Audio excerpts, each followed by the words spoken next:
Руководство предприятия нашего не сообщало работникам, что мы были по вредному производству. Это обернулось 80% потери здоровья, а дальше простым увольнением, говорит Венера Маннанова. Она около 20 лет работала оператором котельной. Шум, вибрации и высокая температура сделали свое. Уход на больничный, а следом запись в трудовой. Уволена. С таким диагнозом вакансий нет. Вся проблема в том, что сейчас это может быть доказано только в судебном заседании, что ваша должность, она приравнивается к должности опасное производство. Об этом, уверяет женщина, не знал никто в коллективе. По ее словам, работодатель не предупредил, что их рабочий процесс ведет к профпатологиям.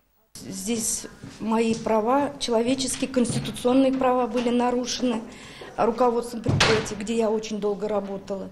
И я надеюсь, что все-таки будет какое-то положительное решение по поводу моего обращения. Впереди обращение в суд. Подключиться к разбирательству хотят и уполномоченные по правам человека, и Государственная трудовая инспекция в качестве третьих лиц. Важно, а, выявить, было ли точно на предприятии вредное производство, и, б, пострадала ли женщина именно от него. Ну, кто-то по желанию уволился уж, кто-то уж.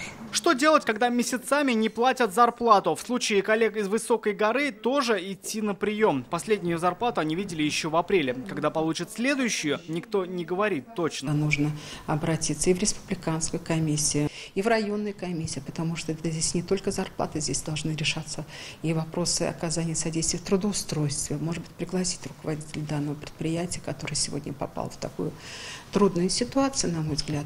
Вопросы зарплат, работы и обеспечения жильем. На еженедельный прием люди пришли с самыми разными вопросами. По каждому приняты решения.